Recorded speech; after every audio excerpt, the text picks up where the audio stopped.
À l'occasion des 10 ans d'existence du Centre public d'information de la ville de Verviers, également appelé .VE, l'équipe de l'espace public numérique organisait ce vendredi 19 novembre 2010 en matinée un séminaire sur l'Internet citoyen.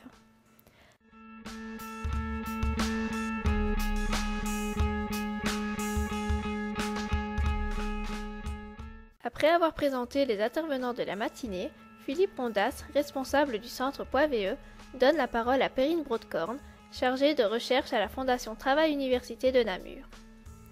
Après avoir défini la fracture numérique, qui est un sentiment d'exclusion générateur de difficultés sociales, elle a passé en revue ses enjeux et les publics concernés. De manière factuelle et chiffrée, elle a ainsi démontré, entre autres, que ce sont les populations les plus pauvres qui souffrent de l'exclusion numérique. On voit qu'évidemment, ceux qui sont les moins revenus, c'est ceux qui utilisent le moins Internet. Et chose frappante aussi, c'est ceux qui connaissent un recul par rapport au nombre d'utilisateurs. Il apparaît aussi que les femmes sont plus susceptibles de subir la fracture numérique. On voit bien encore qu'il y a une différence entre hommes et femmes. Au plus les femmes sont faiblement diplômées, au plus il y a des différences avec les hommes. Et donc quand le diplôme augmente, ou quand ils ont un meilleur niveau de diplôme, cette différence entre hommes et femmes s'amenuise.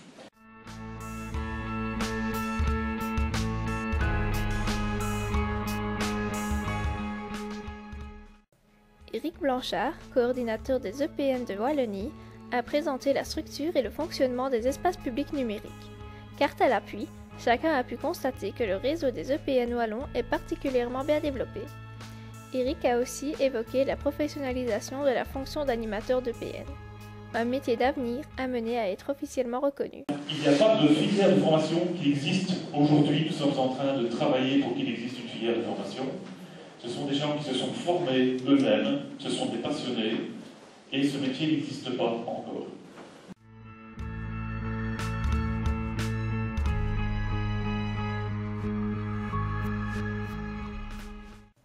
Philippe Allard, chef de projet chez JIAL et en charge du site web de la ville de Bruxelles, a proposé à l'auditoire un tour d'horizon de l'évolution de la lutte contre la fracture numérique. Après un rappel historique sur la mise en place des politiques d'inclusion numérique, M. Allard a esquissé ce qui pourrait être le futur des EPN. Ces espaces citoyens continueront bien sûr à apporter un soutien et des conseils techniques. Ils devront aussi accompagner la population dans son rapport aux médias.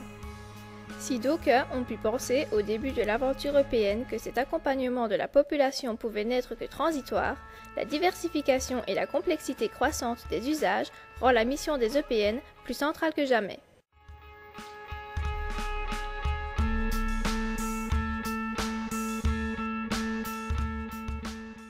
Sébastien Reinders, responsable du projet pédagogique au sein de Technofuturtic, a décrit ces êtres étranges que l'on nomme les Digital Natives.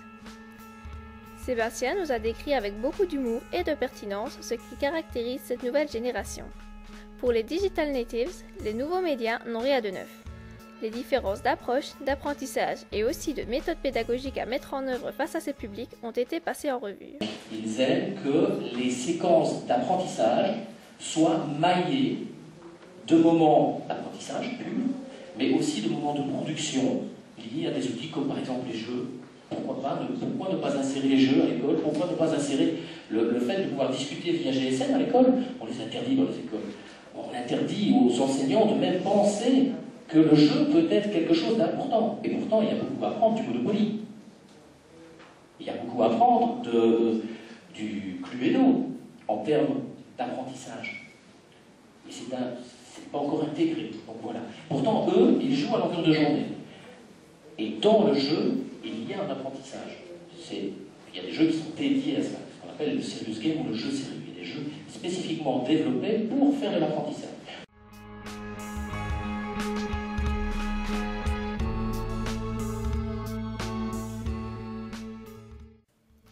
Philippe Boulanger, responsable de la médiathèque de Verviers, nous a entretenu de l'évolution du public dans son rapport à la culture en général et aux médias en particulier. Il a posé le constat du succès passé des médiathèques en Wallonie et de leur ralentissement à l'aube du XXIe siècle.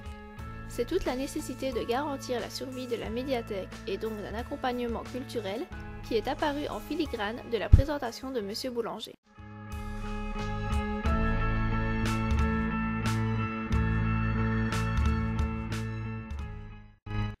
Nadine Delray, animatrice détachée par le CPAS auprès du centre Point.VE, nous a proposé un retour d'expérience sur les animations organisées dans les maisons de repos du CPAS de Verviers.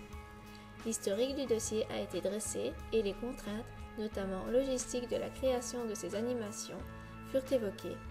Les animateurs de PN présents ont pu profiter de l'analyse de Nadine quant à la méthodologie à mettre en œuvre lors de ces animations.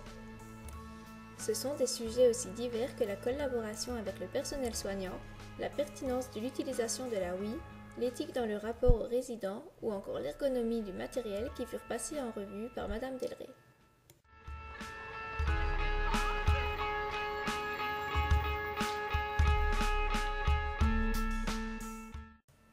À la lumière des différentes interventions, M. Robert Botterman, échevin en charge de l'EPN, a clôturé cette demi-journée en évoquant à la fois le chemin parcouru, mais aussi tout le travail qui attend les EPN en général et Point.VE en particulier pour les années à venir. Le public a alors pu converser librement avec les intervenants lors du verre de l'amitié offert dans les locaux de Point.VE.